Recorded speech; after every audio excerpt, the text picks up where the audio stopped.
चलिए बच्चों आगे चलते हैं। नेक्स्ट इज सर्कुलर मोशन का प्रैक्टिस सेशन, एक्सट्रीमली इंपॉर्टेंट। और बेटा सारे के सारे सवाल इस तरह से चूज़ किए गए हैं कि हर चीज़ रिवाइज हो जाए, हर फॉर्मूला रिवाइज हो जाए और आप सारी की सारी बातें सीख भी जाओ। तो चलो पहले सवाल से स्टार्ट करते हैं। इसमें काइनेमेटिक्स के मतलब सर्कुलर मोशन का जो काइनेमेटिक्स हो चाहे डायनामिक्स हो, सब कुछ इन्वॉल्व कर रखा है मैंने, सब कुछ इन्वॉल्व कर रखा है, कुछ भी नहीं छोड़ा। ठीक है। A motorcyclist wants to drive on the vertical surface of a wooden well. ठीक है, अच्छी बात है। On the vertical surface of a wooden well of radius 5 metre. बेटा ये कोई वुडन वेल है ऐसे, जैसे हम मौत का कुआं वगैरह कह सकते हैं। ठीक है। इसके जो वर्टिकल सरफेस है इस पर बेटा वो चक्कर काटना चाहता है ऐसे, यूं। ठीक है। कितनी स्पीड से? 5√5 से। The minimum value of coefficient of friction between tyres and the wall of the well must be. जो मोटरसाइकिल है उसके जो टायर हैं उनके और इस वेल के बीच में कोफिशिएंट ऑफ फ्रिक्शन कितना होना चाहिए, ये मुझसे पूछा गया है। इस वेल का जो रेडियस है बेटा हमें सवाल के अंदर दिया हुआ है। बेटा ये आपको एक अलग से टॉपिक पढ़ा रखा होगा मैंने आपको, जिससे मैंने कहा था शायद वेल ऑफ डेथ, एग्जैक्टली उसी का सवाल है। हो सकता है कि बच्चों को फॉर्मूला भी याद है। अगर ये m मास की बाइक है और अगर u v वेलोसिटी से जा रही है तो ऐसे चक्कर काट रही है r रेडियस के सर्कल में, सेंटर यहाँ कहीं है, तो ज़रूर सेंटर की तरफ कोई ना कोई एक्सेलरेशन होगा। एवरीवन नो सेंटर की तरफ जो एक्सेलरेशन दैट इज v²/r। ये बाइक जो है इस पर mg लग रहा होगा नीचे की तरफ, जिसके कारण ये बाइक स्लिप होना चाहती है नीचे की तरफ। लेकिन टायरों पर जो स्टैटिक फ्रिक्शन लगेगा बेटा, टायरों पर और सरफेस पर काइनेटिक फ्रिक्शन नहीं, स्टैटिक फ्रिक्शन लगेगा, क्योंकि टायर ऐसे रोल करेंगे। ठीक है। वो इसको नीचे गिरने से बचाएंगे और स्टैटिक फ्रिक्शन लग जाएगा ऊपर की तरफ ऐसे।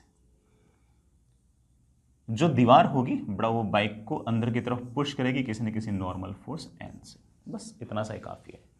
हॉरिजॉन्टल डायरेक्शन में इकलौता फोर्स है normal, that must be equals to mass into horizontal direction में एक्सेलरेशन। हॉरिजॉन्टल डायरेक्शन में acceleration is of course v²/r, isn't it. Vertical direction में जानते हैं कि बाइक ना तो ऊपर जा रही है ना नीचे जा रही है, तो ऊपर का फोर्स बराबर नीचे का फोर्स, तो मेरे पास स्टैटिक फ्रिक्शन की वैल्यू आ गई है, इट शुड बी mg। मेरे बच्चे जानते हैं कि static friction is always less than और equal to mu into normal. What is the value of normal? बेटा normal is of course mv²/r। m से m कैंसिल, मेरे पास आ गया mu should be greater than और equal to rg/v²। Mu should be greater than और equal to rg/v²। सिर्फ उससे बेटा वैल्यूज पुट करनी है। What's the radius? बेटा लिख देना mu should be greater than और इक्वल टू 5 × 10/v²। बेटा v कितना है? 5√5। बेटा 5√5 का स्क्वायर तो कितना होगा? 125। बेटा mu should be greater than और इक्वल टू बेटा कितना आ गया? 0.4 आ गया क्या? मुझसे पूछा है कि म्यू की कम से कम वैल्यू कितनी होनी चाहिए? म्यू की कम से कम वैल्यू होनी चाहिए 0.4। ठीक है। चाहो तो बेटा ये वाला फॉर्मूला आप स्टैंडर्ड याद रख सकते हो। ठीक है। क्लास में तो कर रखा है लेकिन आपने वापस से देख ही लिया होगा। ठीक है। आगे चलते हैं। अगला सवाल, बढ़िया सवाल, अच्छा सवाल। सवाल भले ही छोटा हो लेकिन मुझे ऐसा लगता है कि बच्चों को कन्फ्यूजन रहता है, इसलिए मैंने वाला सवाल पूछा है। ए particle is revolving in a circle increasing its speed uniformly. उसकी स्पीड इंक्रीज हो रही है, वो भी यूनिफॉर्मली हो रही है। ठीक है। Which of the following is constant? कौन सी चीज कॉन्स्टेंट है? बेटा पार्टिकल लेट से यहां कहीं है और उसकी स्पीड लगातार बढ़े जा रही है, अच्छी बात है। सेंट्रीपिटल एक्सेलरेशन कांस्टेंट है क्या? मेरे बच्चे बोलेंगे सर सेंट्रीपिटल एक्सेलरेशन तो होता है v²/r। स्पीड लगातार बढ़ रही है तो सेंट्रीपिटल एक्सेलरेशन में लगातार बढ़ रहा है, तो सेंट्रीपिटल एक्सेलरेशन तो कांस्टेंट नहीं रह सकता। ठीक है। Next is tangential acceleration. इसमें कई बच्चे बोलेंगे सर हाँ टेंजेंशियल एक्सेलरेशन कांस्टेंट है सर। आपने सिखा रखा है कि tangential acceleration is rate of change of speed. Speed अगर यूनिफॉर्मली बढ़ रही है तो ऑब्वियस बात है सर ये कांस्टेंट हो गया। सर ये आंसर होना चाहिए, नहीं बेटा ये भी गलत है। सर कैसे ये तो सही होना चाहिए। टेंजेंशियल एक्सेलरेशन, एक्सेलरेशन एक वेक्टर क्वांटिटी है, उसके कांस्टेंट रहने के लिए उसका मैग्नीट्यूड भी कांस्टेंट रहना चाहिए और डायरेक्शन भी कांस्टेंट रहनी चाहिए। इसका सिर्फ और सिर्फ मैग्नीट्यूड कांस्टेंट है, डायरेक्शन कांस्टेंट नहीं है। सर कैसे? जैसे अभी वेलोसिटी यूं है तो टेंजेंशियल एक्सेलरेशन ऐसे है, थोड़ी देर बाद में पार्टिकल के पास वेलोसिटी यूं होगी तो टेंजेंशियल एक्सेलरेशन यूं हो जाएगा। थोड़ी देर में मेरा पार्टिकल यहाँ कहीं होगा, वेलोसिटी यूँ होगी, तो टेंजेंशियल एक्सेलरेशन यूँ हो जाएगा। हर टाइम टेंजेंशियल एक्सेलरेशन का मैग्नीट्यूड तो कांस्टेंट है लेकिन डायरेक्शन कांस्टेंट नहीं है। It means that I can say that कि टेंजेंशियल एक्सेलरेशन का magnitude is constant but tangential acceleration is not constant just because कि its direction is keep on changing. तो गलत हो गया था, ठीक है। नेक्स्ट इज एंगुलर एक्सेलरेशन, ये सही लग रहा है। अगर आपके पास टेंजेंशियल एक्सेलरेशन ऐसे है तो एंगुलर एक्सेलरेशन ऐसे है बाहर की तरफ, और एंगुलर एक्सेलरेशन का फॉर्मूला होता है ऑफ कोर्स बेटा AT/r।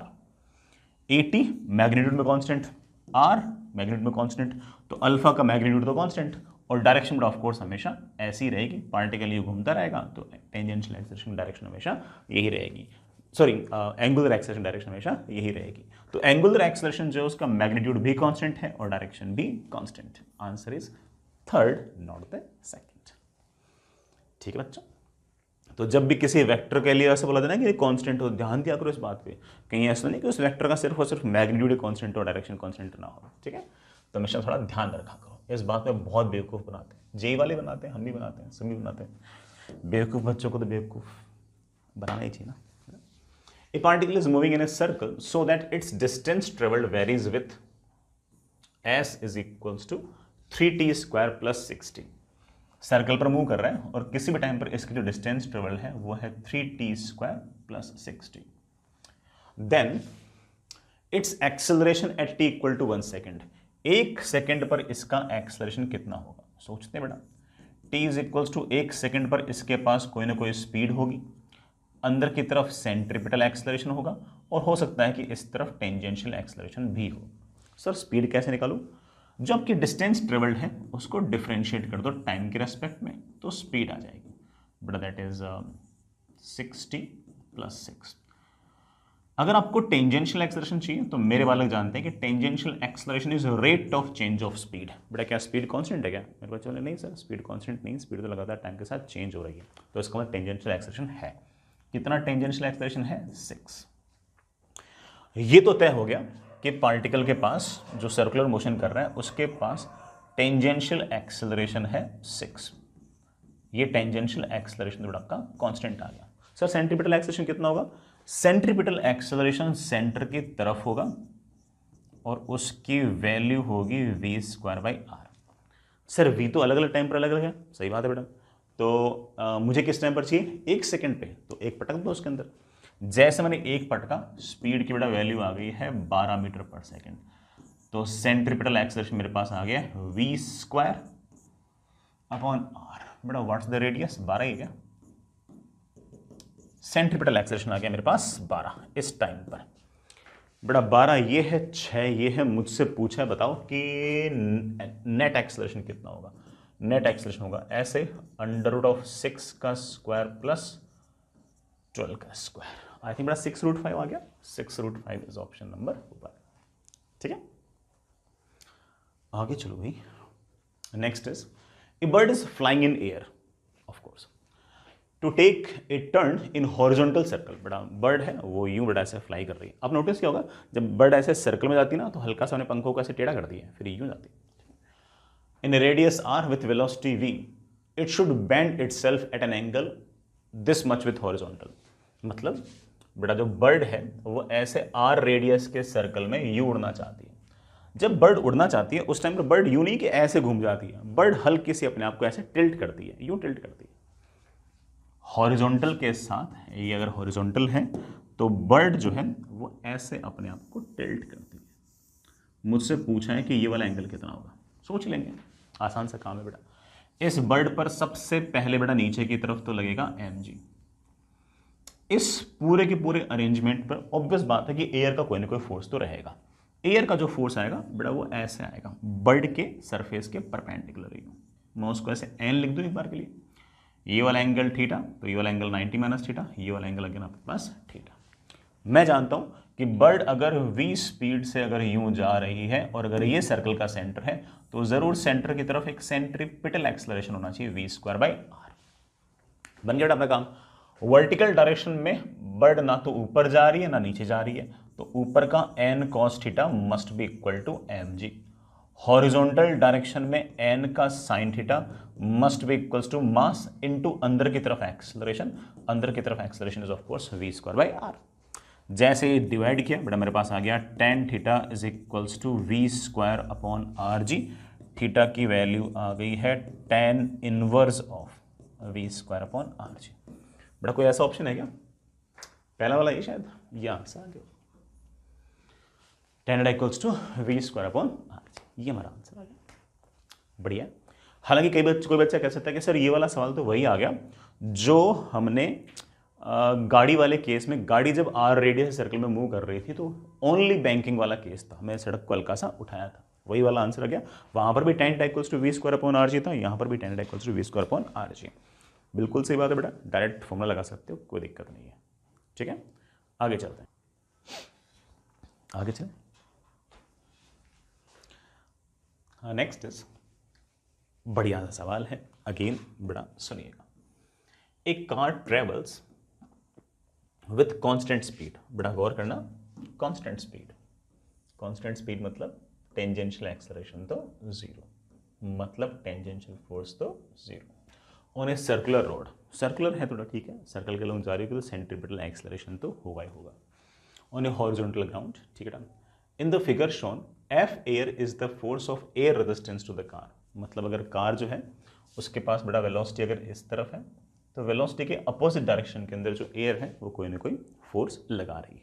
ठीक है, मैं नहीं बोल रहा हूँ, सवाल बोल रहा है। Which of the other forces best represent the horizontal force of the road on the car's tire? Car के टायरों पर जो सरफेस है उसने फ्रिक्शन किस तरफ लगाया है? इस तरफ लगाया है, इस तरफ लगाया है, इस तरफ लगाया, इस तरफ लगाया। सोचते हैं। अब हम जानते हैं कि अगर कार इस तरह से आर रेडियस सर्कल में अगर घूम रही है तो कार के पास नेट एक्सेलरेशन इस तरफ होना चाहिए।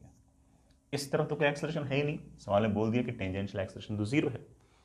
एक्सेलरेशन अगर इस तरफ है तो ऑब्वियस बात है कि नेट फोर्स जो है वो इस तरफ होना चाहिए। नेट फोर्स इस तरफ होना चाहिए तो ऑब्वियस बात है कि टायरों ने गाड़ी पर जरूर इस तरफ फ्रिक्शन लगाया होगा। सर इस तरफ क्यों लगाया होगा? बेटा इस तरफ इसलिए लगाया होगा कि इसका ये वाला जो कंपोनेंट है ना वो तो एयर ने जो फोर्स लगाया है उसको बैलेंस कर देगा और आपका टेंजेंशियल फोर्स जीरो हो जाएगा और नेट टेंजेंशियल एक्सेलरेशन आपका जीरो हो जाएगा। और इसका ये वाला जो कंपोनेंट है ये आपको सेंट्रीपिटल फोर्स प्रोवाइड करा देगा। तो नेट फोर्स आपका ऐसे ही आएगा, लेकिन टायरों ने जो फोर्स लगाया है वो ऐसे लगाया है, उसका एक कंपोनेंट ये और बड़ा ये आपका एयर रेजिस्टेंस दोनों कैंसिल और नेट फोर्स आपके पास ऐसे आ जाएगा। तो फोर्स होना चाहिए बड़ा एफ बी के अलोंग, मतलब ये। ठीक है, आगे चलो बच्चों, नेक्स्ट इज छोटा सा बेटा काइनेमेटिक्स का सवाल है, मतलब सर्कुलर मोशन की काइनेमेटिक्स का सवाल है। क्या कहते हैं बड़ा सवाल? A car moves along a curve, of course circular curve, with constant speed. Again बेटा constant speed says something कि tangential acceleration 0. When the car goes around the arc subtending angle 60 degree, बेटा जो कार है वो ऐसे 60 degree चल रही है, ठीक है, कोई इशू नहीं है इसमें। Then the ratio of magnitude of instantaneous acceleration to average acceleration, मुझसे पूछा है कि instantaneous acceleration और यहाँ से यहाँ तक का जो average acceleration है उसका रेशियो क्या होगा, निकाल लेंगे। इंस्टेंटेनियस एक्सेलरेशन तो निकालना बाएं हाथ का खेल है। मेरे बच्चे बोले सर सर्कल के लॉन्ग मूव कर रहे हैं तो दो तरह के एक्सेलरेशन हो सकते हैं, टेंजेंशियल और सेंट्रीपिटल। टेंजेंशियल तो है नहीं, सिर्फ और सिर्फ सेंट्रीपिटल है, और सेंट्रीपिटल मेरे प्यारे बच्चे जानते हैं कि sir v square by r. अब मुझे सिर्फ और सिर्फ ये निकालना है कि हमारा क्या कहते हैं बेटा वो एवरेज एक्सेलरेशन कितना है। एवरेज एक्सेलरेशन जब भी निकालना हो तो बेटा it is of course final velocity minus initial velocity divide by of course time taken, ऐसे निकालते हैं। लेकिन आप बोलोगे सर वेलोसिटी सेम तो है, नहीं बेटा वेलोसिटी सेम नहीं है, वेलोसिटी अलग अलग है। सर सेम तो दिख रही है, यहाँ भी यहाँ भी मैग्नीट्यूड सेम है, डायरेक्शन अलग अलग है। ये वेलोसिटी ऐसे है बेटा, ये वेलोसिटी ऐसे है। अगर इस आर्क का एंगल 60 डिग्री है तो इस वाली वेलोसिटी में और इस वाली वेलोसिटी के बीच में एंगल भी 60 डिग्री ही है।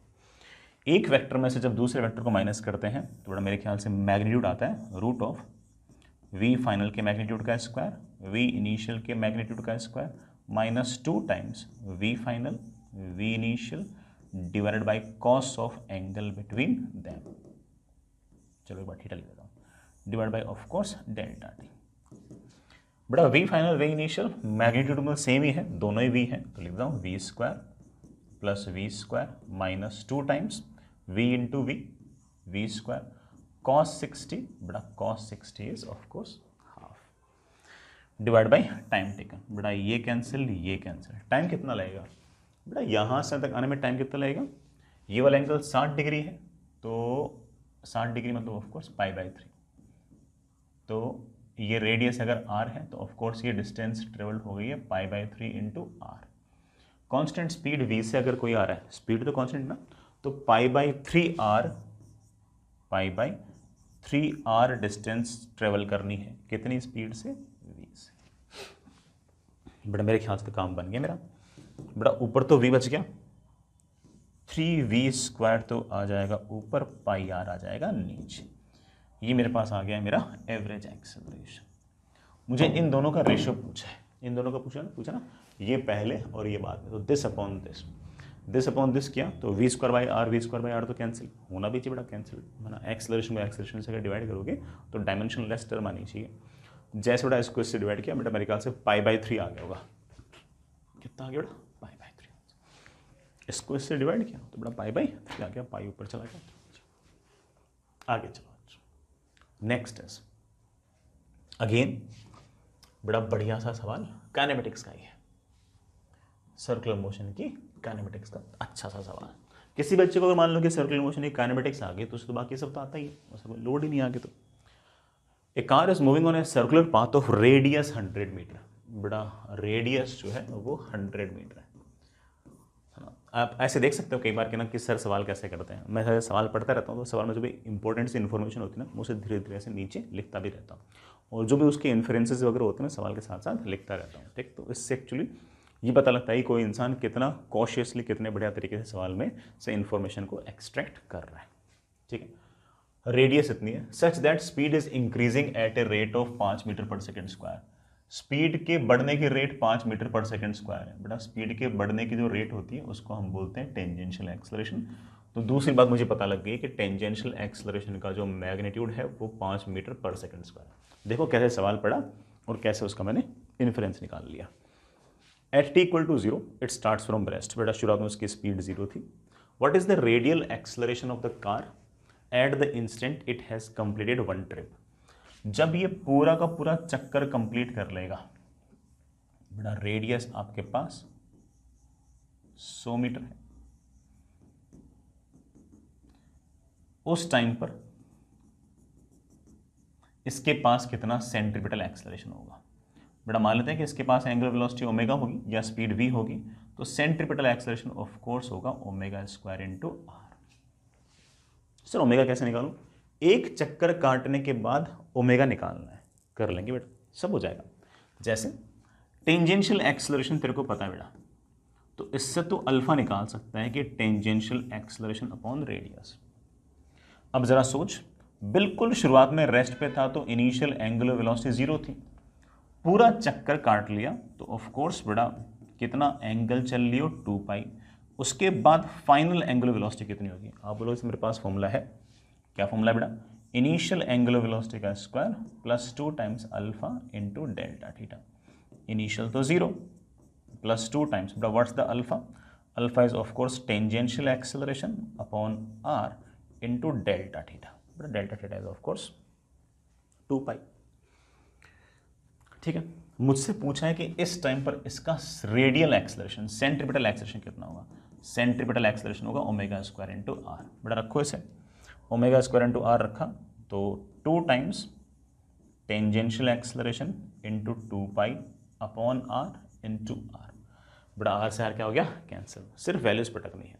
बेटा मेरे पास आंसर आ गया 4π multiplied by tangential acceleration, tangential acceleration बेटा सब पहले तो 5 है, but answer comes out with 20π metre पर सेकेंड स्क्वायर। ऐसा कोई ऑप्शन है क्या, हाँ बेटा ऑप्शन है, कौन सा, थर्ड। अगर किसी ने मुझसे नेट एक्सेलरेशन पूछा होता ना तो मैं बोलता कि 20π इधर की तरफ है और टेंजेंशियल एक्सेलरेशन 5 इधर की तरफ है, तो नेट एक्सेलरेशन बेटा ऐसा आता है रूट ऑफ इसका स्क्वायर प्लस इसका स्क्वायर। देन पूछा है सेंट्रीपिटल, तो सेंट्रीपिटल बता देंगे और क्या, ठीक, ये हमारा आंसर, ठीक है। आगे चलते हैं बच्चों, अगला सवाल आराम से बढ़िया से अच्छे से सुनना बेटा। ए particle of mass m is suspended from A light thread of length l, बड़ा रस्सी है उसकी लेंथ l है, लाइट है मतलब मासलेस मान लेंगे अपन तो, फिक्स्ड एट o, बड़ा o पॉइंट फिक्स है, is whirled in a horizontal circle at a constant speed as shown, बड़ा कांस्टेंट स्पीड से यूं जा रहा है, तो कॉनिकल पेंडुलम ही हो गया यार, तो है ना। The force on the masses are, बड़ा फोर्सेस दिखाने कैसे कैसे, वेरी सिंपल। अब ऑब्वियस बात है बेटा कि ना अगर मुझे कहा कि फोर्सेस दिखाने हैं तो मैं तो कहाँ से दिखाऊंगा, ग्राउंड से बैठ के दिखाऊंगा।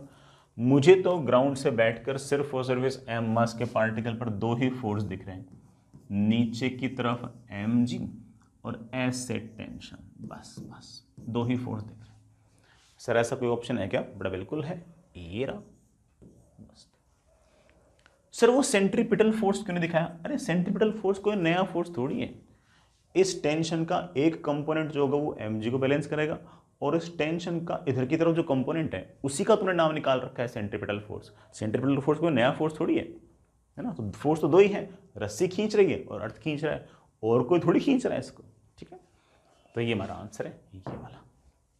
एक बात और बेटा, अगर इसी पार्टिकल पर बैठकर हम सवाल कर रहे होते ना, तुम आंसर ये बोलता थर्ड। क्यों?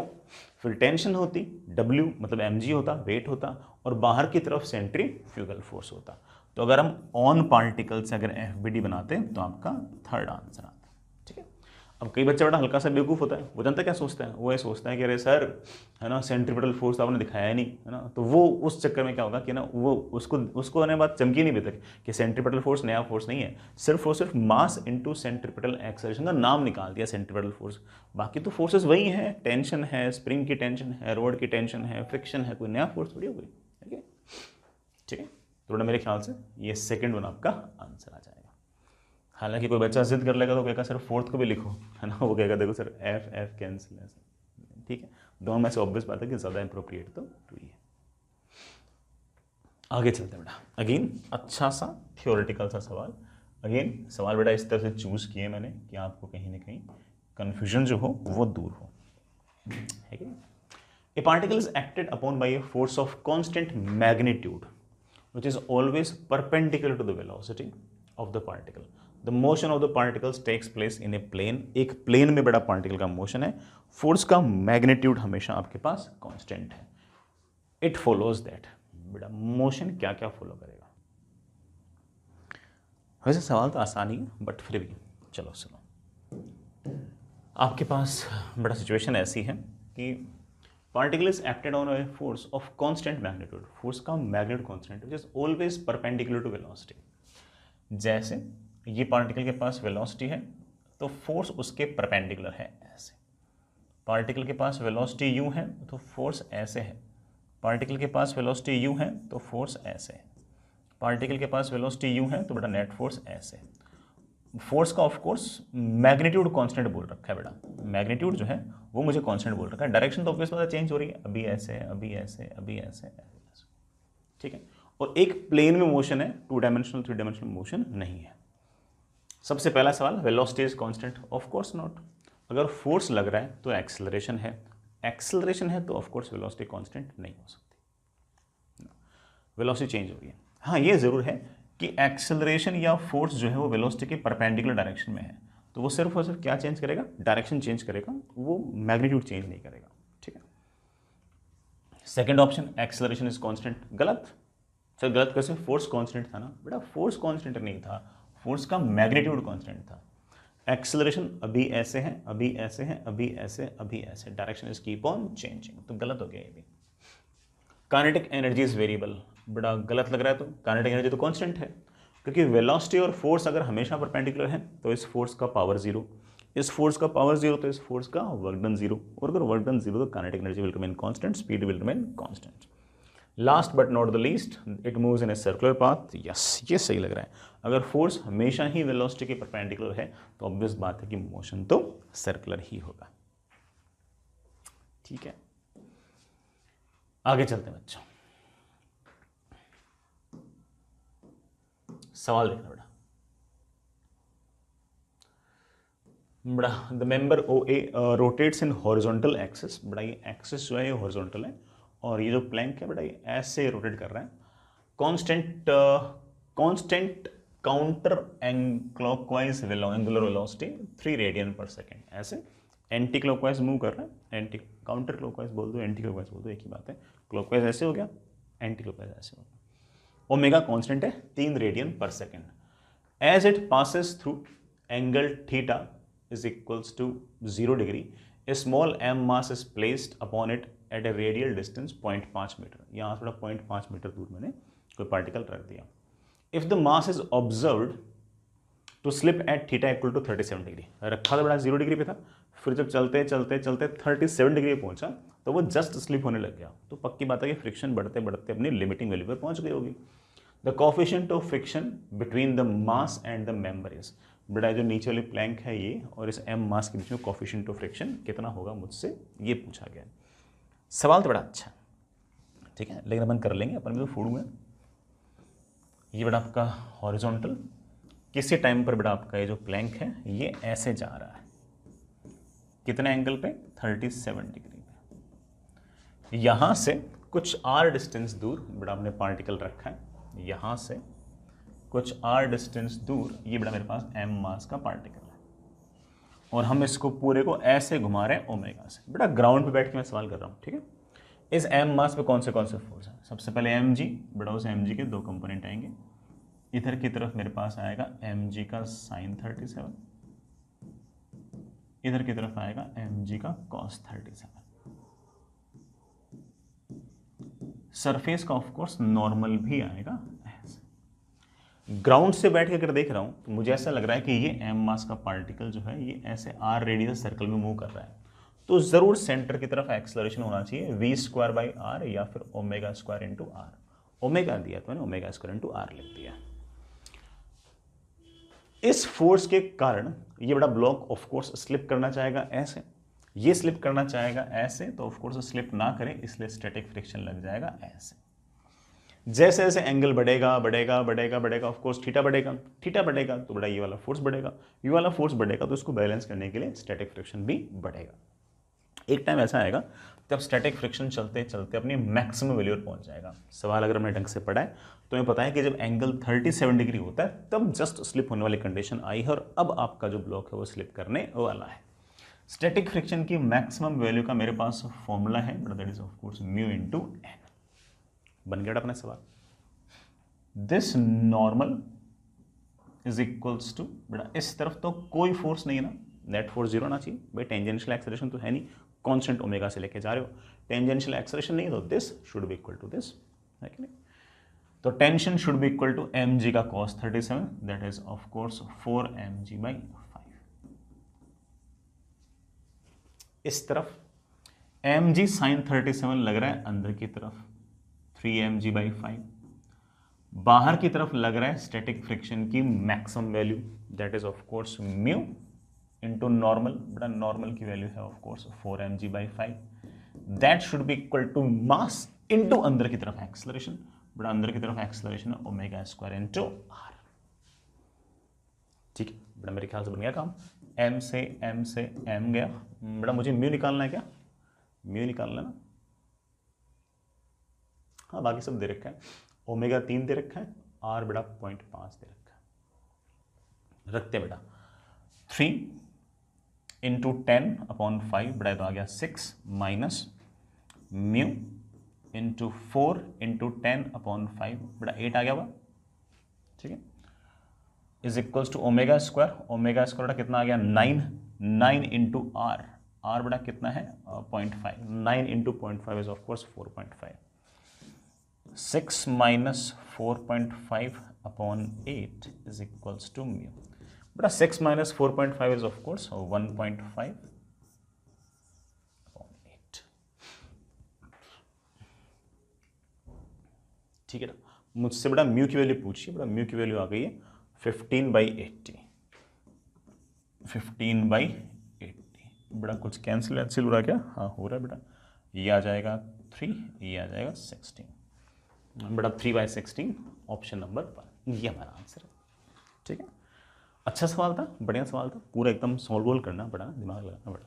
ठीक है, आगे चलते हैं। अच्छा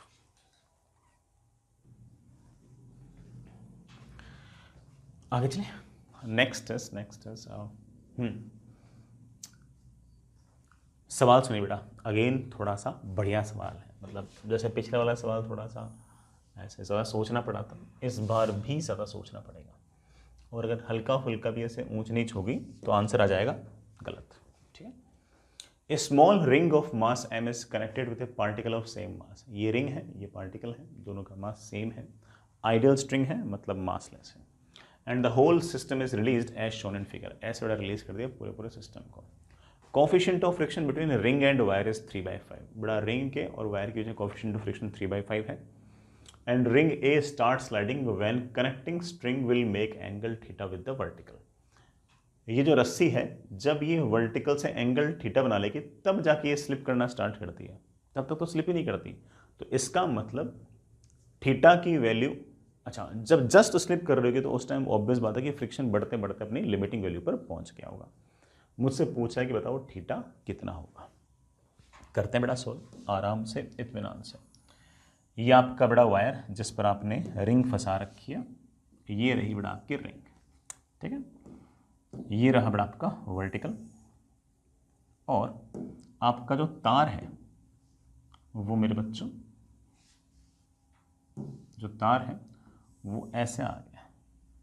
तार की जो लेंथ है मैं एक बार के लिए L मान लूँ, वर्टिकल से एंगल थीटा है, और ये मेरे पास m मास है। इस m मास के पास ऑफ कोर्स बेटा यहाँ से चलते चलते चलते चलते यहाँ आया तो कोई ना कोई वेलोसिटी होगी, लेट से v। सबसे पहले मुझे टेंशन वगैरह निकालनी पड़ेगी। टेंशन वगैरह निकालने के बेटा टेंशन निकालूंगा तभी तो फ्रिक्शन निकाल पाऊंगा, तभी तो कोई कैलकुलेशन कर पाऊंगा। टेंशन निकालने के लिए मुझे इसके ऊपर लगाना पड़ेगा न्यूटन्स लॉ। सोचते हैं बेटा, ये वाला एंगल थीटा तो ये वाला एंगल भी आपका थीटा, ठीक बेटा है ना। ये वाला एंगल थीटा तो बेटा ऑफ कोर्स ये वाला एंगल 90 माइनस थीटा, ये वाला एंगल आपके पास वापस से थीटा, ये वाला एंगल 90 माइनस थीटा, ये वाला एंगल आपके पास वापस से थीटा। इस m मास के पार्टिकल पर सबसे पहले बेटा नीचे की तरफ लग रही होगी mg, उसके दो कंपोनेंट आएंगे, इधर की तरफ मेरे पास आएगा mg का cos थीटा, और इधर की तरफ ऑफ कोर्स आएगा mg का sin थीटा। ये जो mg का sin थीटा है ये ऑब्वियस बात है कि टेंजेंशियल फोर्स है, और ये लगातार स्पीड को बढ़ाने के लिए जिम्मेदार है। रस्सी अपनी तरफ अंदर की तरफ खींच रही है t से, और mg cos लग रहा है बाहर। ये पार्टिकल सर्कल में अगर मूव कर रहा है तो ज़रूर सेंटर की तरफ एक्सेलरेशन होना चाहिए v²/r। सबसे पहले v निकालते हैं। v निकालने के लिए आप ऐसा कह सकते हो कि ये m मास का पार्टिकल कुछ डिस्टेंस नीचे आया तो पोटेंशियल एनर्जी घटी होगी, जितनी पोटेंशियल एनर्जी घटी होगी उतनी काइनेटिक एनर्जी बढ़ी होगी। उसकी काइनेटिक एनर्जी में कोई चेंज नहीं है, वो अभी भी रेस्ट पे। ये कितना नीचे आया तो आप बोलोगे सर ऑफ कोर्स ये नीचे आया है L cos थीटा डिस्टेंस, तो loss in potential energy is mg L cos theta, that should be equal to gain in kinetic. बेटा gain in kinetic is half mv²। बेटा वहाँ पर स्टैटिक फ्रिक्शन लग रहा है, लेकिन स्टैटिक फ्रिक्शन का वर्डन नहीं है, इसलिए हम बड़े आराम से TMA से लगा सकते हैं, कोई दिक्कत नहीं है। सॉल्व करते बेटा v की मेरे पास वैल्यू आ गई है √2Lg cos थीटा। न्यूटन से लगाओ इस डायरेक्शन में, टेंशन अंदर की तरफ mg cos थीटा बाहर की तरफ, तो अंदर की तरफ नेट फोर्स आ गया tension minus mg cos theta, it should be equal to mass into अंदर की तरफ एक्सेलरेशन। ये सर्कुलर मोशन कर रहा है, सेंटर यहाँ पर है, अंदर की तरफ एक्सेलरेशन ऑफ कोर्स मेरे पास होगा v²/रेडियस। बेटा रेडियस l है, मैंने गलती से वहाँ r लिख दिया, या वहाँ से l लिख रहा हूँ, तो मेरे पास ये आ गया दैट इज इक्वल्स टू, बेटा यहाँ पर v² रखा तो ठीक है, मेरे पास टेंशन की वैल्यू आ गई है 3mg cos थीटा। इस इंस्टेंट पर टेंशन की वैल्यू mg cos थीटा है। मासलेस स्ट्रिंग है इसलिए यहाँ भी उतनी टेंशन, यहाँ भी उतनी टेंशन, यहाँ भी उतनी टेंशन, और यहाँ पर भी उतनी ही टेंशन। तो एक काम करो, अब बेटा जस्ट स्लिप होने वाला है, तो एक काम करो इस रिंग की FBD बनाओ। रिंग की FBD बनाते हैं। ये बेटा आपके पास वो तार जिसमें आपका ये रिंग फंसा हुआ है, ये आपका वर्टिकल। कौन से फोर्सेस, mg ऐसे, रस्सी में टेंशन ऐसे, जिसकी वैल्यू मेरे प्यारे बच्चे बोल रहे हैं कि सर 3mg का cos थीटा है। ये वाला एंगल बड़ा आपका थीटा। इस 3mg cos थीटा के दो कंपोनेंट आएंगे। वर्टिकल डायरेक्शन में तो ऑफकोर्स आएगा 3mg के cos थीटा का भी cos थीटा, और इधर की तरफ आएगा मेरे पास 3mg के cos थीटा का ऑफकोर्स sin थीटा। इन फोर्सेस के कारण रिंग आना चाहिए नीचे, तो रॉड जो है वो ऊपर की तरफ एक नॉर्मल लगा देगा और इस रिंग को नीचे नहीं आने देगा। इस टेंशन के इस कंपोनेंट के कारण रिंग जाना चाहिए इधर की तरफ, तो रॉड जो है वो एक फ्रिक्शन लगा देगा इधर की तरफ। अब बेटा जैसे जैसे समय बीतेगा वैसे वैसे बेटा क्या होगा कि ये वाला फोर्स बेटा पहले बढ़ेगा। अगर ये वाला फोर्स बढ़ेगा तो इसको बैलेंस करने के लिए स्टैटिक फ्रिक्शन भी तो बढ़ेगा। जस्ट स्लिपिंग वाले केस में स्टैटिक फ्रिक्शन जो है वो बढ़ते बढ़ते बेटा कहाँ पहुँच जाएगा, अपनी मैक्सिमम वैल्यू पर पहुँच जाएगा। वर्टिकल डायरेक्शन में कोई मोशन नहीं है, so this should be equal to this. So tension comes out to be mg 1 plus 3 times cos square theta। सो बेटा टेंशन नहीं, नॉर्मल ऊपर की तरफ लगने वाला जो नॉर्मल है वो इसके बराबर होना चाहिए। जस्ट स्लिपिंग वाले केस में बेटा ये वाला फोर्स बढ़ते बढ़ते स्टैटिक फ्रिक्शन की मैक्सिमम वैल्यू के पास पहुंच गया, मैक्सिमम वैल्यू के बराबर हो गया। स्टैटिक फ्रिक्शन की maximum value is equals to बेटा कितने 3mg का cos थीटा sin थीटा, ठीक है ना। स्टैटिक फ्रिक्शन की value is equals to 3mg cos theta sin theta. Static friction is बेटा स्टैटिक फ्रिक्शन की मैक्सिमम वैल्यू का कोई फॉर्मूला होता है? आप बोलेंगे हाँ से बिल्कुल होता है, that is equals to mu into normal. बेटा नॉर्मल की value comes out to be mg 1 + 3 times cos square theta. बेटा mg बेटा मेरे से क्या हो गया कैंसिल। बेटा म्यू की वैल्यू शायद मुझे सवाल के अंदर दे रखी होगी, बेटा म्यू दे रखा है 3/5, ठीक है ना। मेरे पास आ गया दैट इज इक्वल्स टू बेटा 3/5 करूँगा तो 5 times sine theta cos theta is equals to 1 + 3 times cos square theta. चलिए बेटा जैसे आप इस इक्वेशन को सॉल्व करोगे बेटा वैसे आपके पास आंसर आ जाएगा theta equals to 45 degree. Equation solve करना बेटा कोई बहुत टफ काम नहीं है, आसान सा काम है। आगे चलते हैं, ठीक है बच्चों, बढ़िया सवाल लगा, आगे चलते हैं। नेक्स्ट इज ये थोड़ा ठीक है, ऐसे आसान सा सवाल सुनिएगा। ए particle moves along A given path such that x coordinate, बेटा गिवन पाथ मतलब ये सर्कल के अलोंग जा रहा है, given that x component of velocity always remains constant, x axis के along velocity हमेशा constant रहेगी v naught, then v with the velocity of the particle as a function of theta। तो किसी भी टाइम पर बेटा इसकी स्पीड कितनी होगी as a function of theta. Theta मतलब बेटा पार्टिकल यहाँ कहीं पहुँच गया, पार्टिकल यहाँ कहीं पहुँच गया और इसकी बेटा वेलोसिटी है लेट से v, मुझे ही v निकालनी है। अब सवाल के हिसाब से अगर देखें ये वाला एंगल थीटा तो ये वाला एंगल थीटा, ये वाला एंगल 90 - थीटा तो ये वाला एंगल आपके पास वापस से थीटा। इस v का इधर की तरफ जो कंपोनेंट आएगा बेटा that will B v cos theta and it is of course velocity along x axis. x axis के अलोंग मुझे पहले से ही बोल रखा है कि वेलोसिटी बेटा कितनी है v नॉट, तो बेटा v की वैल्यू मेरे पास आ गई है v nought upon cos theta, या फिर बेटा कितना v नॉट का sec theta. There must be some option like this. हाँ बेटा ये रहा सेकेंड ऑप्शन, ठीक है।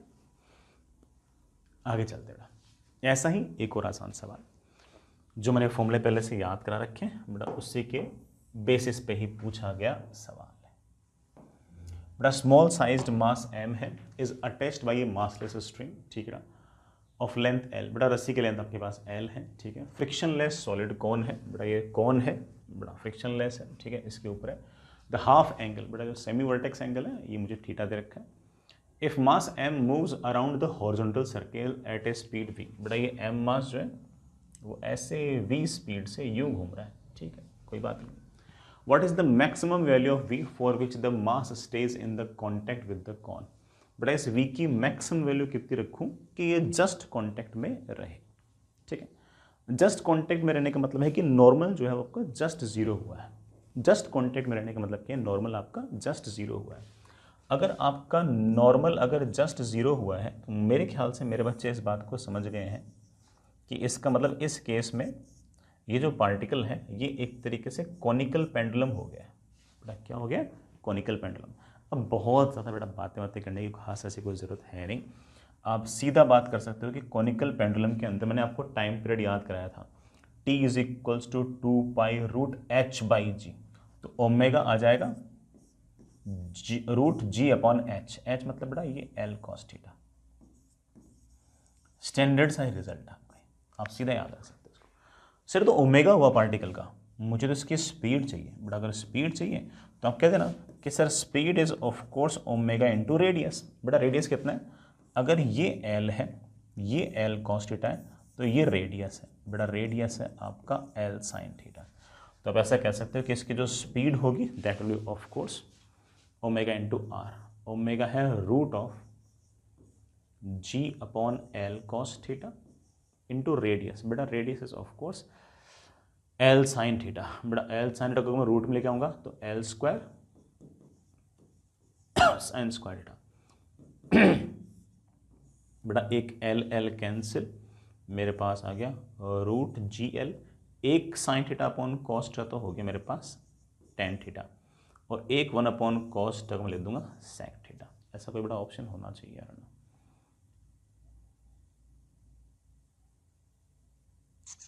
ओ सॉरी सेक थीटा थोड़ी है,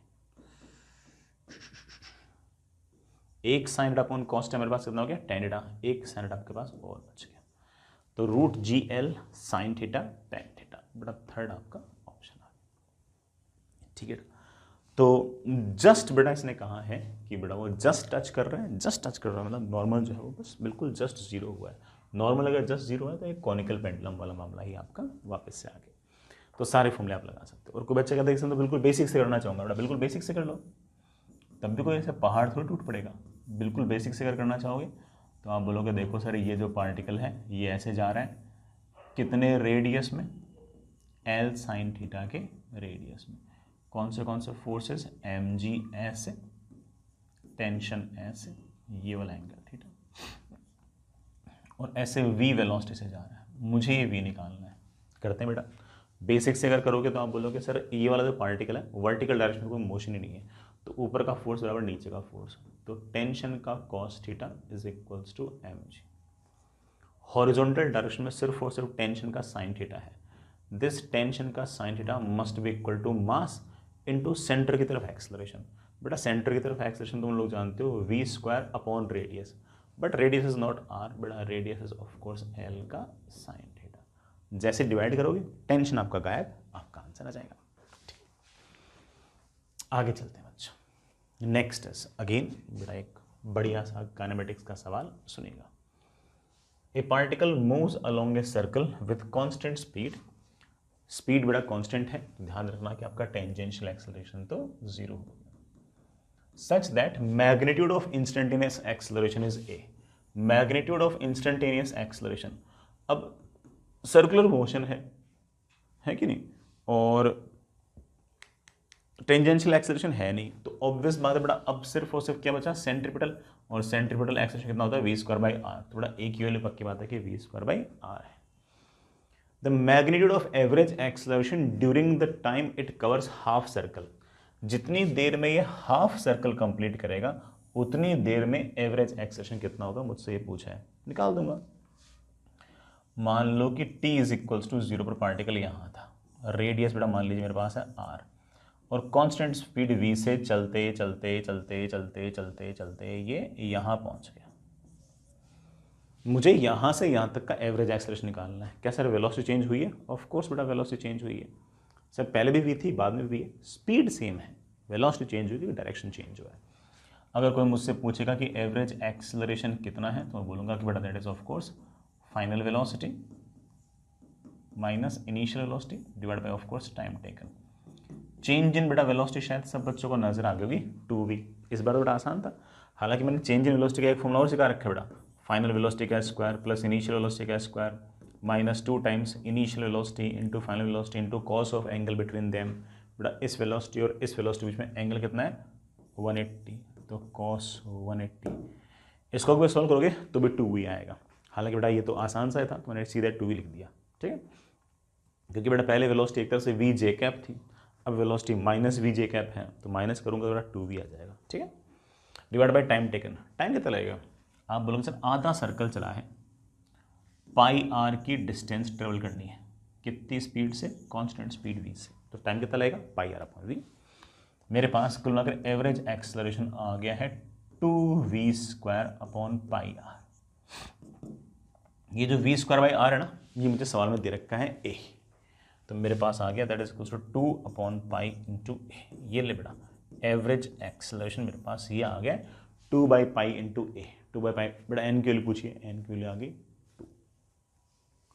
ठीक है, आसान सा ये सवाल था। आगे चलते हैं बेटा। ए particle is performing uniform circular motion. Again बेटा यूनिफॉर्म सेज दैट कि टेंजेंशियल एक्सेलरेशन तो जीरो है, सिर्फ और सिर्फ सेंट्रीपिटल एक्सेलरेशन ही है। ठीक है,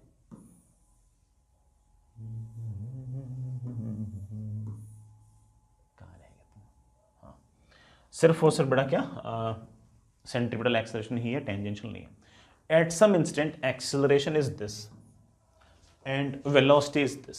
सर्कुलर मोशन है, टेंजेंशियल एक्सेलरेशन है नहीं, तो इसके लिए पक्की बात है कि वो वाला जो एक्सेलरेशन है वो सेंट्रीपिटल है। ठीक है, मुझसे पूछा find the value of x, मतलब जो सेंट्रीपिटल एक्सेलरेशन है उसमें एक बड़ा टर्म अननोन है, वो मुझसे पूछिए। अब तुम इस बात को जानते हो कि सर्कुलर मोशन के अंदर अगर पार्टिकल के पास वेलोसिटी है v, टेंजेंशियल एक्सेलरेशन नहीं है, इसका मतलब नेट एक्सेलरेशन आपका सेंट्रीपिटल ही है, और सेंट्रीपिटल हमेशा वेलोसिटी के साथ कितना एंगल बनाएगा, 90। जब भी दो वेक्टर के बीच में एंगल 90 आपको प्रूव करना हो या यूज करना हो, तो आप हमेशा उनके दोनों के डॉट प्रोडक्ट को जीरो कर दिया करो। कोई भी दो वेक्टर अगर एक दूसरे के परपेंडिकुलर होंगे तो उनका डॉट प्रोडक्ट हमेशा जीरो होगा। एक्स आई कैप प्लस 3j कैप का डॉट प्रोडक्ट विद वेलोसिटी, बड़ा velocity is of course 3i cap minus 2j cap, it should B zero. बेटा डॉट प्रोडक्ट करना आता होगा, आई कैप का आई कैप के साथ बेटा कितना आ गया 3x, माइनस जे कैप का जे कैप के साथ 6, it should be equal to 0। X की वैल्यू कम्स आउट विथ बेटा, एक्स की वैल्यू मेरे पास 2 आ गई। इंटीजर टाइप सवाल है बेटा, इसलिए एक्स को 2 रख देना। ठीक है, ये अच्छा सवाल, मतलब ऐसे बातें इसमें खूब सारी हैं, बातें इसमें खूब सारी। इन द गिवन फिगर बेटा मेरे पास एक रॉड है, ठीक है बेटा, रॉड ऑफ लेंथ 2 मीटर, ठीक है, is sliding as the situation shown and A of the rod is moving in left direction with speed 4 metre पर सेकेंड। ये जो एंड ए है ये लेफ्ट में जा रहा है 4 मीटर पर सेकेंड से, मैं नहीं बोल रहा हूं, सवाल में लिखा है। तो बी वाला जो एंड होगा वो ऑब्वियस बात है कि यूं आएगा ऐसे। ये वाला एंगल 60 है, थोड़ा ये वाला एंगल 120 है, 120 और 30 कितना होगा 150, तो बड़ा ये वाला एंगल भी मेरे पास कितना आएगा 30। ठीक है, then find angular velocity of rod at any instant. इस रॉड की एंगुलर वेलोसिटी निकालो। सर एंगुलर वेलोसिटी का अर्थ क्या हुआ, देख बेटा अभी रॉड ऐसे है, फिर यूं है, फिर यूं है, फिर यूं है, तो ऑब्वियस बात है कि रॉड जो वो स्पेस में रोटेट कर रही है, मुझे उसके रोटेट करने का ओमेगा चाहिए। इसको हम निकाल देंगे रिलेटिव एंगुलर वेलोसिटी के कॉन्सेप्ट से, सब कर देंगे बेटा। देन उसके लिए पहले मुझे वी बी चाहिए, मतलब बी की वेलोसिटी चाहिए। सर बी की वेलोसिटी कैसे निकालोगे, बेटा बी की वेलोसिटी मैं ऐसे निकालूंगा कि रॉड की लेंथ जो है ना वो तो हम जानते हैं कांस्टेंट रहेगी, और अगर रॉड की अगर लेंथ कांस्टेंट रहेगी तो हम इस बात पर कंफर्म है कि ए और बी के बीच में ना तो डिस्टेंस बढ़नी चाहिए ना डिस्टेंस घटनी चाहिए, मतलब वेलोसिटी ऑफ अप्रोच और सेपरेशन 0 होना चाहिए। अगर ये वाला एंगल 30 डिग्री है तो ये वाला एंगल भी 30 डिग्री है। ए वाला पॉइंट बी वाले पॉइंट से दूर जा रहा है, कितने से, 4 मीटर पर सेकंड के cos 30 से। बी वाला पॉइंट ए की तरफ आ रहा है, कितने से, वीबी के cos 30 से। बेटा वेलोसिटी ऑफ अप्रोच और सेपरेशन के लिए सिर्फ और सिर्फ मुझे वही वाली वेलोसिटीज लिखनी है जो दोनों को जोड़ने वाली लाइन के अलोंग हो। वी ए का cos 30 और वी बी का cos 30 दोनों बराबर होने चाहिए, तभी तो बेटा ए और बी के बीच का सेपरेशन फिक्स रहेगा। ठीक है, तो आप ऐसे कह सकते हो कि वी बी का cos 30 should be equal to V A का cos 30। बड़ा cos 30 cancel, V B is equal to V A आ गया। बड़ा वी बी की वैल्यू मेरे पास आ गई बेटा कितनी, 4 मीटर पर सेकेंड। इस इंस्टेंट पर बी के पास वेलोसिटी 4 मीटर पर सेकेंड है, ठीक है। लेकिन से मुझसे तो ओमेगा पूछा ना, हाँ बड़ा ओमेगा पूछा है, समझाता हूँ।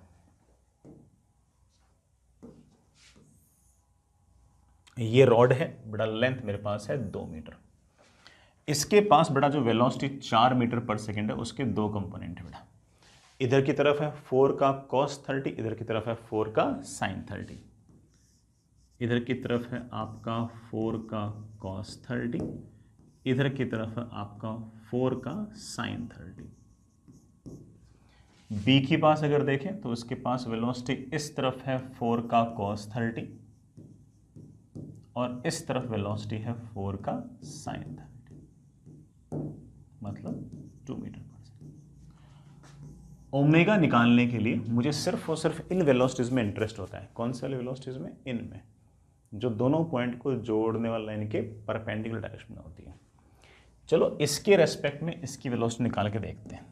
ए वाले पॉइंट के रेस्पेक्ट में बी वाले पॉइंट की वेलोसिटी निकाल के देखते हैं। ए वाले पॉइंट के रेस्पेक्ट में अगर निकाल के देखेंगे तो ए तो आपको नजर आएगा रेस्ट पे, लेकिन ए के रेस्पेक्ट में अगर बी का मोशन अगर जज करना है तो ए की वेलोसिटी को उल्टा करके जोड़ दो। बड़ा जोड़ा, 4 cos 30 को उल्टा करके जोड़ा तो 4 cos 30 और 4 cos 30 क्या हो गया, 0। तो इसका मतलब बी वाले पार्टिकल के पास ए के रेस्पेक्ट में इस तरफ कोई वेलोसिटी नहीं होनी चाहिए। ऑफ कोर्स नहीं होनी चाहिए, अगर होती तो रोड की लेंथ घट जाती, और हम जानते हैं रोड की लेंथ तो घटती नहीं है। ये जो 2 मीटर पर सेकेंड है इसको उल्टा करके जोड़ दो। बड़ा 2 और 2 कितनी होगी, 4। इसका मतलब ए के रेस्पेक्ट में बी के पास जो वेलोसिटी है वो ए और बी को जोड़ने वाली लाइन के परपेंडिकुलर है, और वो कितनी है, 4 मीटर पर सेकेंड है। मुझसे ओमेगा पूछा है। इस ओमेगा का फॉर्मूला मैं पहले मेरे बच्चों को सिखा रखा हूं कि ए के रेस्पेक्ट में बी के पास जो वेलोसिटी है उसका परपेंडिकुलर वाला कंपोनेंट डिवाइड बाय यहां से अंदर की डिस्टेंस। बेटा यहां से डिस्टेंस कितनी है, 2 मीटर। बेटा मेरे पास आंसर आ गया है 2 रेडियन पर सेकेंड। बेटा कितना आंसर आ गया, 2 रेडियन पर सेकेंड। इस इंस्टेंट पर आपका ओमेगा 2 रेडियन पर सेकेंड। आगे चलिए बच्चों, ज़्यादा टफ तो नहीं लगा हुआ, आगे चलते रहा। ऐसे ही एक छोटा सवाल और है, थोड़ा लैंग्वेज वाइज मुझे लगा कि अच्छा सवाल है इसलिए पूछ लेते हैं, हालांकि कोई ऐसा बहुत भारी बात इसमें ऐसी है नहीं। A squirrel climbs up a cylindrical post. बड़ा कोई सिलेंड्रिकल पोस्ट है और उस पर स्क्विरल जो है वो लगातार चढ़ रही है ऊपर की तरफ, ठीक है। हाँ, पोस्ट स्पायरली, बड़ा स्पायरली जा रही है, यूं यूं ऐसे जा रही है। Making the circle in a vertical height of 4 metre. मतलब बड़ा अगर मान लो कि स्क्विरल जो है वो यूं चलते चलते चलते चलते ऐसे आई, एक चक्कर कंप्लीट किया तो एक चक्कर कंप्लीट करती है तो 4 मीटर ऊपर चल लेती है, ठीक। फिर वापस से अगला स्पायरल यूं चलती है, फिर अगेन 4 मीटर ऊपर चल लेती है, फिर अगेन यूं चलती है, फिर अगेन यूं चलती है, ऐसे धीरे धीरे जा रही है स्पायरल में, ठीक है।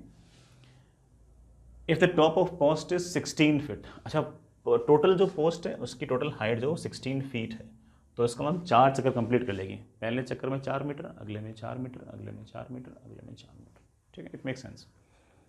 The distance travel by it to reach the top. अच्छा बेटा एक बात, एक इन्फॉर्मेशन और दे रखी है मुझे कि यार 3 फीट जो है वो सरकमफेरेंस है। मतलब ये जो सरकमफेरेंस है पूरी की पूरी, ये बड़ा आपके पास 3 फीट है, पूरी सरकमफेरेंस आपके पास 3 फीट है। तो बताओ कि यहाँ से चलते चलते जब यहाँ तक पहुँची तो कुल अगर उसने कितनी डिस्टेंस ट्रेवल की। तो आप एक काम करो बेटा, एस भाई ये तो तय हो गया ना कि पूरे कुल मिला के 4 चक्कर निकालेगी, तुम तो एक चक्कर में कितनी डिस्टेंस निकालेगी वो निकाल लो। फिर बेटा पहले मैं 4 मीटर, फिर 4 मीटर, फिर 4 मीटर, फिर 4 मीटर, 16 मीटर जाना उसको, तो 4 चक्कर काटने हैं। तुम तो ये पता कर लो कि एक सर्कल के अंदर कितना जाएगी, तो एक स्पायरल में कितना जाएगी। उसके लिए एक काम करो बेटा, जा तो ऐसे रही है, यूं चलते चलते, यूं चलते चलते चलते ऐसे, तो इसे आप एक तरीके से थ्रेड मान लो और उसको से खोल लो। उस थ्रेड को अगर आप खोलोगे तो ये जो हॉरिजॉन्टली है ना उसमें तो 2 पाई आर गई ऐसे। अगर आप उस थ्रेड को अगर खोलोगे, उस पूरे के पूरे थ्रेड को अगर ऐसे आप खोलोगे तो हॉरिजॉन्टल डिस्टेंस तो ये आ जाएगी 2 पाई आर, 2 पाई आर बटा कितना दे रखा है 3, 2 पाई आर बटा कितना रखा है 3। तो उस पूरे के पूरे अगर थ्रेड को अगर हम खोलते हैं तो हॉरिजॉन्टल जो है वो तो बेटा ये वाला डिस्टेंस हो गई पूरा पूरा चक्कर काटने की, वर्टिकल कितना 4, तो ये 3 हो गया, ये 4 हो गया, तो बेटा ये आपके पास कितना हो गया 5। तो हॉरिजॉन्टल के अलोंग हम चलें एक तरीके से 3 मीटर चले, तो बेटा वैसे यूँ है, लेकिन उसमें मैंने एक तरह से खोल दिया, तो 3 मीटर यूँ गए हैं, 4 मीटर यूँ गए, तो टोटल कितना गया अपन 5। लेकिन 5 तो हम एक चक्कर में गए हैं, ऐसे हमने कितने चक्कर काटे हैं 4 चक्कर काटे हैं, और अगर 4 चक्कर काटे तो 5 × 4 बेटा that comes out with 20 metre. तो हम गए बेटा कितने 20 मीटर, 20 मीटर नहीं सॉरी बेटा फीट, सब कुछ फीट में 20 फीट गए, ठीक है ना। तो x की बेटा वैल्यू कितनी आ गई है 20, लेकिन बेटा मुझसे पूछा है कि x/10 कितना है, बेटा x/10 ऑफ कोर्स रहेगा 20/10, आंसर कम्स आउट विद 2। तो बेटा इंटीजर में आंसर निकालना था, तो आंसर आ गया मेरे पास 2 आ गया, ठीक है बच्चों। एक चक्कर के अंदर हॉरिजॉन्टल में चला है 3 मीटर, वर्टिकल में चला है 4 मीटर, तो बेटा नेट कितना चल लिया है ये 5 मीटर, ठीक है। और ऐसे कितने चक्कर हैं 4 चक्कर है, 4 चक्कर इस बात का आइडिया लग गया था, एक बार में 4 मीटर 4 फीट, फिर अगले में 4 फीट, अगले में 4 फीट, अगले में 4 फीट, पूरी हाइट पूल की 16 फीट। आगे चलते हैं बच्चों। Next is a thin circular loop of radius R rotates about its vertical diameter. अच्छी बात है बेटा, इस डायमीटर के अबाउट ऐसे घूम रहा है, इस डायमीटर के अबाउट ऐसे घूम रहा है with angle velocity omega. What is the angle made by the radius vector, बेटा इस रेडियस वेक्टर ने कितना एंगल बना रखा है विद द वर्टिकल, वर्टिकल के साथ अगर ओमेगा की वैल्यू है √2g/r। ये बेटा कोई पार्टिकल है ऐसे और ये लगातार घूमे जा रहा है, ठीक है कर लेंगे, ये कोई बहुत बड़ा टास्क ऐसा है नहीं। सबसे पहली बात बेटा सवाल सिचुएशन देखो एक बार, ये बेटा आपके पास सर्कल, ये आपका वर्टिकल, जो आपकी बीड है जो इसके अंदर हमने फंसा रखी है वो यहाँ कहीं है, वो कहीं यहाँ कहीं है बेटा। ये रेडियस मेरे पास लेट से स्मॉल r लिख देता हूँ, ठीक है, ठीक है बच्चों। m मास की बीड है, यूं फंसी हुई है, और मुझसे पूछा क्या है सवाल के अंदर, व्हाट इज द एंगल, ये वाला एंगल पूछा, ये वाला एंगल थीटा पूछा। तो ये वाला जो बीड होगी बेटा ऐसे ऐसे ऐसे ऐसे ऐसे यूं घूम रही होगी, कितने रेडियस में घूम रही होगी, of course r sin theta के रेडियस में घूम रही होगी। इस m मास की बीड पर कौन से फोर्स लग रहे होंगे, mg लग रहा होगा, ऐसे बड़ा ऑफ कोर्स नॉर्मल लग रहा होगा, और ये वाला एंगल आपके पास थीटा आ गया होगा। और ओमेगा से अगर इसको घुमा रहे हो तो ऑफ कोर्स बेटा ये वाला पार्टिकल भी ओमेगा से यू घूम रहा है, कितने रेडियस में, नॉट r में बल्कि r sin थीटा में। ये जो बीड है ये यूं चलते चलते ऐसे जा रहा है, और ये एक तरह से आपका सेंटर है, तो इधर की तरफ एक्सेलरेशन आएगा ω² इनटू वो रेडियस जिसमें घूम रहा है, जिस रेडियस में घूम रहा है that is r sin theta. Vertical direction में ना तो बीड ऊपर जा रहा ना नीचे जा रहा, तो मैं बड़े आराम से कह सकता हूँ कि n sin थीटा, सॉरी बेटा ऊपर की तरफ कंपोनेंट क्या आएगा n का cos theta is equals to mg। Horizontal direction में लग रहा है n का sin theta, that must be equals to m into ω²। बेटा ω² की वैल्यू मुझे दे रखी है 2g/r, ω² इंटू वो रेडियस जिसमें घूम रहा है, बेटा जिसमें रेडियस में घूम रहा है that radius is not r, बेटा that is of course r का साइन थीटा। बेटा वो है ना या तो इसको स्मॉल r कर लेना, ठीक है बेटा, वो सवाल बेटा यहाँ पर कैपिटल R लिख दिया, यहाँ पर स्मॉल r लिख दिया, इसलिए ठीक है, और कन्फ्यूजन हो गया होगा, हटा देना बेटा उसको, ठीक है बेटा। मेरे पास ये r से r बेटा कैंसिल, साइन थीटा से साइन थीटा कैंसिल, नॉर्मल की बेटा मेरे पास वैल्यू आ गई है 2mg है ना।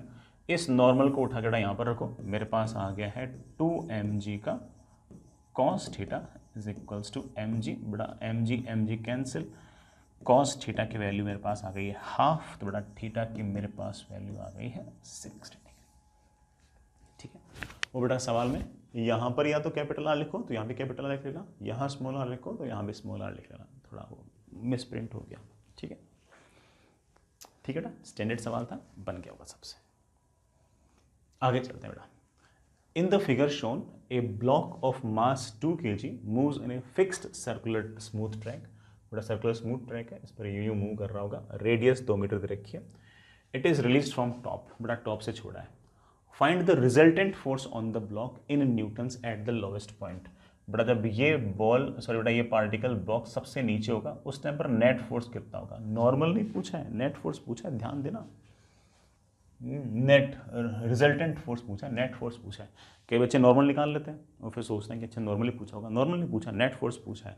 नॉर्मल ऊपर लग रहा होगा, mg नीचे लग रहा होगा, नेट फोर्स आएगा नॉर्मल माइनस mg, वो पूछा है, निकाल देंगे। ये तो आसान सा ही सवाल है। बस इसमें बच्चा गलती कहाँ कर सकता है कि वो नॉर्मल निकाल के सोचता रहे कि मेरा आंसर मैच कर जाएगा। नहीं बेटा, वो क्या करेगा मैच। मैंने एक m मास के ब्लॉक को यहाँ से रिलीज किया, m मास का ब्लॉक चलते चलते चलते चलते चलते यहाँ पर आया, तो इसके पास बड़ा स्पीड होगी v, नॉर्मल होगा ऊपर की तरफ, mg होगा नीचे की तरफ। वेलोसिटी की तरफ तो बड़ा कोई फोर्स है ही नहीं यहाँ पर, तो किसी प्रकार का कोई टेंजेंशियल फोर्स तो है ही नहीं, ठीक है। सिर्फ और सिर्फ ऑफ कोर्स इस तरफ ही कोई ना कोई फोर्सेस है। ये v निकालना हमारे लिए बाएं हाथ का खेल है। बड़ा v कैसे निकालेंगे, उस पॉइंट से लेके इस पॉइंट तक total mechanical energy conservation, loss in potential mgr should be equal to gain in kinetic, that is final kinetic energy minus initial. बड़ा v की वैल्यू आ गई √2gr, तो सेंट्रिपिटल एक्सेलरेशन मेरे पास आ गया है सेंटर की तरफ v²/r, बड़ा that comes out with 2g। तो मेरे पास इधर की तरफ एक्सेलरेशन आ गया 2g, बस। और कोई एक्सेलरेशन है क्या, सोच लो। सर इस तरफ एक्सेलरेशन, बड़ा इस तरफ फोर्स ही नहीं है, तो एक्सेलरेशन किस बात का। तो जो बिल्कुल समझदार बच्चा होगा ना वो तो सीधे बोलेगा देखो सर सीधी सी बात है कि net force is always equals to mass into acceleration. मुझे पता है कि इसके पास इस तरफ तो कोई एक्सेलरेशन है ही नहीं, एक्सेलरेशन तो सिर्फ इस तरफ है, and net force is always equals to mass into acceleration.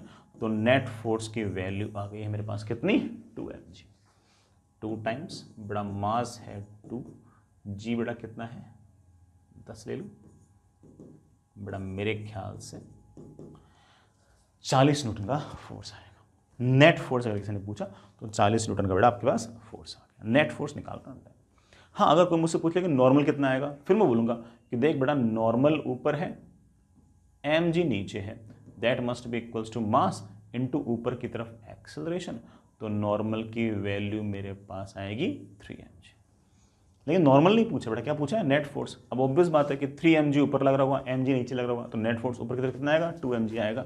2mg हम डायरेक्ट लिख ही रहते हैं, तो बेटा आपका आंसर जो है that is not 3mg, that is just 2mg। समझ गए बच्चों, ठीक है बेटा। हमने खूब सारी प्रैक्टिस कर ली, इसकी डीवीपी भी निपटा देना। सर्कुलर मोशन अच्छा चैप्टर है बातों को रिवाइज करने के लिए, फंडों को रिवाइज करने के लिए, तो उसे छोड़ना मत, ठीक है। चलिए पढ़ते रहिएगा, ऑल द बेस्ट।